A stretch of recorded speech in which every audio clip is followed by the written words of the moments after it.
절간 소녀와 빔의 철학, 체움과 비움의 경계에서 제6편 시간에 강에서 영혼을 만나다. 일요일 아침 정아는 평소보다 일찍 일어나 법당 청소를 시작했다. 오늘은 준호와 친구들이 처음으로 법회에 참석하는 날이었다. 가슴이 두근거렸다. 효산 스님과 수보리도 평소와 다르게 준비에 여념이 없었다. 젊은이들을 위한 특별한 법회가 될 것이다. 정아야, 친구들이 몇 시쯤 올 예정이니? 효산 스님이 물으셨다. 10시 30분쯤요. 법회 시작 전에 미리 와서 절 구경도 하고 싶다고 했어요. 그래, 좋다. 그럼 오늘은 평소와 조금 다르게 진행해보자. 시간이 흘러 드디어 10시 30분이 되었다. 멀리서 아이들의 목소리가 들려왔다. 정아가 마당으로 나가보니 준호를 비롯해 민지, 영수, 그리고 몇 명의 친구들이 더 와 있었다. 정아야. 민지가 손을 흔들며 달려왔다. 우와, 절이 정말 멋지다. 안녕. 준호도 밝게 인사했다. 생각보다 훨씬 크네. 영수는 법당을 올려다보며 감탄했다. 저기 처마 밑 단청이 정말 아름답다. 정아는 친구들을 법당으로 안내했다. 법당 안에서는 이미 평소 신도들이 자리를 잡고 앉아 있었고 효산 스님과 수보리가 법상 앞에 앉아 계셨다. 어서 오너라. 효산 스님이 따뜻하게 맞아주셨다. 멀리서 왔구나. 아이들은 조금 긴장한 듯 조심스럽게 인사를 드렸다. 수보리가 미소를 지으며 말했다. 편하게 앉아라. 오늘은 너희들을 위한 특별한 시간이다. 법회가 시작되었다. 평소와 달리 어려운 경전 독송 대신 수보리가 바로 이야기를 시작했다. 얘들아, 혹시 시계를 보고 있으면서 시간이 멈춘 것 같다고 느껴본 적이 있니? 준호가 손을 들었다. 네. 지루한 수업 시간에는 시계가 안 가는 것 같아요. 그럼 반대로 시간이 너무 빨리 간다고 느껴본 적은? 민지가 대답했다. 친구들과 재미있게 놀 때요. 맞다. 그럼 시계가 가리키는 시간과 너희가 느끼는 시간이 다른 건가? 아이들이 고개를 끄덕였다. 이것이 바로 오늘 이야기할 주제다. 시간이란 무엇인가? 수보리가 법당을 둘러보았다. 지난번에 준호가 훌륭한 질문을 했지. 지수화풍과 공에 대해서 말이야. 준호가 얼굴을 붉혔다. 그때 우리는 지수화풍이 모두 변화와 관련되어 있다고 했어. 지대는 천천히 변하고 수대는 흘러가며 변하고 화대는 타오르며 변하고 풍대는 움직이며 변한다고 했지. 네. 그런데 이 모든 변화가 일어나는 곳이 바로 시간 속이야. 그럼 시간 자체는 무엇일까? 영수가 조심스럽게 손을 들었다. 시간은 그냥 흘러가는 거 아닌가요? 좋은 생각이다. 그럼 흘러간다는 게 무슨 뜻일까? 아이들이 잠시 생각에 잠겼다. 서양의 앙리 베르그송이라는 철학자가 있었어. 수보리가 설명을 시작했다. 그는 100년 전 프랑스 사람이었는데 바로 너희가 지금 느끼는 의문과 같은 걸 가졌지. 어떤 의문이요? 시계가 가리키는 시간과 우리가 체험하는 시간이 왜 다를까 하는 거야. 정아가 관심을 보였다. 그래서 뭐라고 했어요? 베르그송은 시간의 두 종류가 있다고 했어. 하나는 시계 시간이고 다른 하나는 살아있는 시간이야. 민지가 고개를 갸웃했다. 무슨 차이가 있나요? 시계 시간은 1초, 2초, 3초. 이렇게 똑같은 간격으로 나누어지는 시간이야. 수학적이고 기계적인 시간이지. 수보리가 손목시계를 가리켰다. 하지만 살아있는 시간은 다르다. 베르그송은 이것을 지속이라고 불렀어. 지속이요? 그래. 지속은 우리가 실제로 살아가면서 경험하는 시간이야. 기쁠 때는 빨리 흘러가고 괴로울 때는 천천히 흘러가는 그런 시간 말이야. 준호가 이해한 듯 말했다. 아, 그럼 시계 시간은 객관적이고 지속은 주관적이라는 뜻인가요? 훌륭한 이해다. 베르그송은 진짜 시간은 지속이라고 봤어. 시계 시간은 인간이 편의상 만든 것이고 지속이야말로 생명이 살아가는 진짜 시간이라고 생각한 거지. 효산 스님이 보충 설명을 하셨다. 불교에서도 비슷한 개념이 있단다. 찰나라는 말 들어본 적 있니? 아이들이 고개를 저었다. 찰나는 아주 짧은 순간이라는 뜻이야. 어느 수학자는 75분의 1초를 1찰나라고도 하지만 단순히 짧다는 뜻이 아니라 지금 이 순간이라는 의미가 더 강해. 지금 이 순간이요? 그래. 과거는 이미 지나갔고 미래는 아직 오지 않았어.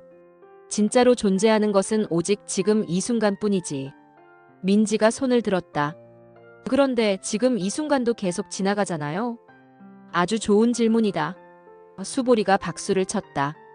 바로 그게 핵심이야. 수보리가 일어나서 법당을 천천히 걸어 다녔다. 지금 내가 걷고 있지? 이 걸음걸음이 모두 찰나야. 하지만 각각의 찰나는 독립적으로 떨어져 있는 게 아니라 물처럼 흘러가며 연결되어 있어.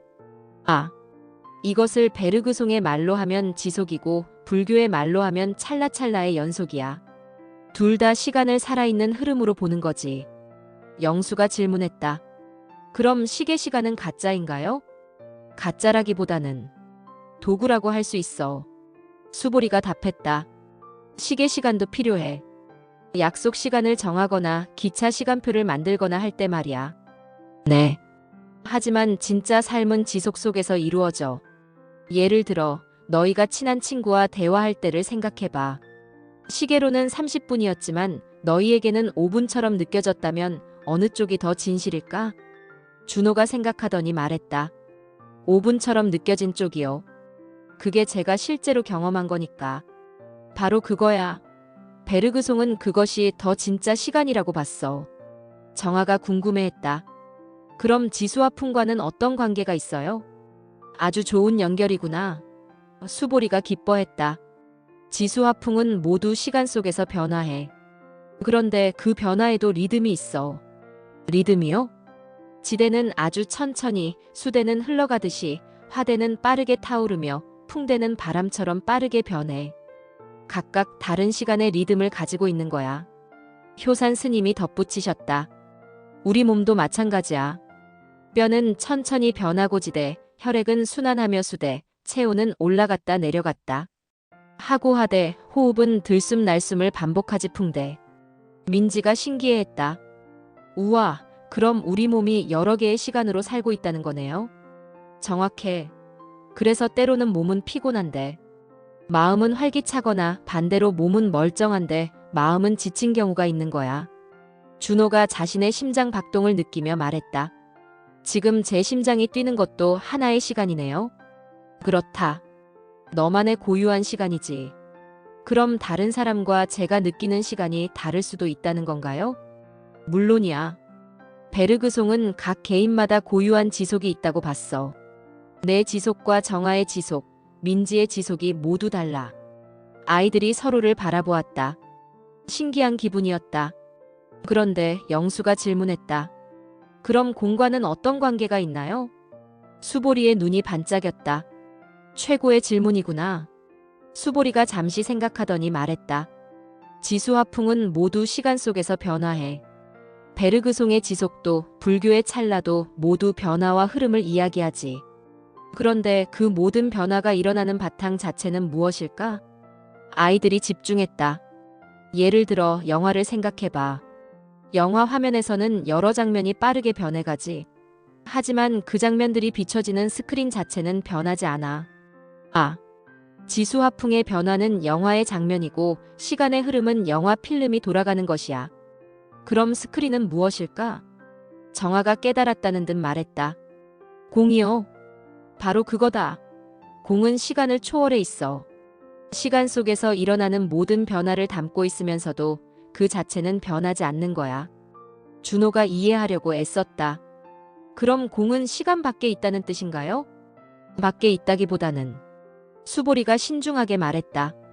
시간과 공간을 포함하고 있으면서도 그것들에 제한받지 않는 거야. 어떻게요? 너희가 꿈을 꿀 때를 생각해봐. 꿈속에서도 시간이 흘러가지. 그런데 꿈에서 깨어나면 그 시간이 무의미해져. 꿈속의 일시간이 실제로는 10분일 수도 있고. 네. 그럼 꿈을 꾸고 있던 마음 자체는 꿈속 시간에 얽매여 있었을까? 아이들이 생각에 잠겼다. 꿈을 만들어내는 마음의 본성은 꿈속 시간을 초월해 있었던 거야. 마찬가지로 공은 모든 시간을 초월하면서도 모든 시간을 가능하게 하는 바탕이지. 민지가 어렵다는 표정을 지었다. 너무 어려워요. 효산 스님이 웃으시며 말했다. 어려운 게 당연하다. 하지만 체험해 볼 수는 있어. 어떻게요? 지금 잠깐 눈을 감고 호흡을 관찰해 보렴. 아이들이 눈을 감았다. 들숨을 느껴보고, 날숨을 느껴보고, 그리고 들숨과 날숨 사이의 짧은 멈춤도 느껴보렴. 법당이 조용해졌다. 아이들의 호흡 소리만 들렸다. 호흡은 풍대야. 그리고 시간 속에서 변화하지. 하지만 그 호흡을 알아차리고 있는 마음은 어떠니? 잠시 후 아이들이 눈을 떴다. 준호가 조심스럽게 말했다. 호흡은 계속 변했는데 그걸 지켜보는 뭔가는 변하지 않은 것 같아요. 바로 그거야. 그것이 공의 성질이야. 정아가 신기해했다. 그럼 우리 안에 시간을 초월한 뭔가가 있다는 뜻인가요? 그렇다고 할 수 있지. 베르그송도 비슷한 말을 했어. 지속의 가장 깊은 곳에는 순수지속이라는 게 있다고 했거든. 순수지속이요? 과거와 미래가 하나로 녹아있는 시간이면서도 영원한 순간을 말해. 이것은 불교의 공 개념과 매우 비슷해. 영수가 질문했다. 그럼 베르그송은 불교를 알고 있었나요? 직접적으로는 많이 알지 못했을 거야. 하지만 진리는 동서고금을 막론하고 같다는 증거일 수도 있지. 수보리가 시계를 보았다. 벌써 1시간이 지났네. 너희들에게는 어떻게 느껴졌니? 민지가 깜짝 놀랐다. 정말요? 10분 정도 지난 줄 알았는데. 그래, 이게 바로 베르그송이 말한 지속이야. 너희가 흥미를 느끼고 집중하니까 시간이 빨리 지나간 거지. 준호가 웃었다. 그럼 지금 우리가 베르그송의 철학을 몸소 체험한 거네요? 정확해. 법회가 끝나갈 시간이었다. 효산 스님이 마무리 말씀을 하셨다. 오늘 너희들이 배운 것은 시간에는 여러 층위가 있다는 거야. 시계 시간, 지속 시간, 그리고 시간을 초월한 공의 차원까지. 네. 일상생활에서는 시계 시간을 잘 지켜야 하지만 삶의 의미는 지속 속에서 찾아야 해. 그리고 가끔은 공의 차원에서 모든 것을 바라볼 수 있는 여유도 가지렴. 법회가 끝나고 아이들은 흥분한 채로 이야기를 나누었다. 정말 신기했어. 민지가 말했다. 시간에 대해 이렇게 깊이 생각해 본 적이 없었어. 베르그송이라는 철학자도 처음 알았고. 영수가 덧붙였다. 준호는 정아에게 말했다. 정아야, 정말 고마워. 이런 걸 알게 해줘서. 나도 너희들 덕분에 더 깊이 이해하게 됐어. 아이들이 집으로 돌아간 후 정아는 수보리에게 물었다. 스님, 오늘 정말 성공적이었던 것 같아요. 아이들이 너무 좋아했어요. 그렇구나. 젊은 마음은 진리에 대해 열려 있어서 좋다. 그런데 베르그송의 철학이 정말 불교와 비슷하네요. 그래. 특히 시간을 살아있는 흐름으로 보는 관점이 그래. 서양 철학자 중에서는 드물게 동양적 직관을 가진 사람이야. 다음에는 어떤 주제를 다룰까요? 수보리가 생각하더니 말했다. 꿈과 현실에 대해서는 어떨까? 장자의 호전몽과 데카르트의 악령 가설을 비교해보는 거야. 우와, 벌써부터 기대돼요. 그날 밤 정아는 일기장에 썼다. 오늘은 정말 뜻깊은 하루였다. 친구들이 법회에 참석해서 베르그송의 시간 철학을 함께 배웠다. 가장 인상 깊었던 것은 시간에 여러 층위가 있다는 것이었다. 시계 시간, 베르그송의 지속, 불교의 찰나, 그리고 모든 것을 아우르는 공. 특히 호흡 명상을 할 때 느꼈던 그 순간이 잊히지 않는다. 호흡은 변했지만 그것을 지켜보는 뭔가는 변하지 않았다. 그것이 바로 공의 성질이라니. 친구들도 모두 흥미로워했다. 준호는 역시 깊이 있는 질문들을 했고 민지와 영수도 진지하게 참여했다. 다음 주 호전몽 이야기도 기대된다. 꿈과 현실. 정말 흥미로운 주제가 될 것 같다. 창밖으로 달빛이 들어오고 있었다. 정아는 그 달빛을 바라보며 생각했다. 저 달빛도 시간 속에서 변하고 있지만 달빛의 본질은 영원하구나. 이것이 바로 시간과 영혼의 만남이 아닐까? 정아는 그런 생각을 하며 잠에 들었다. 꿈속에서도 철학의 모험은 계속될 것이다.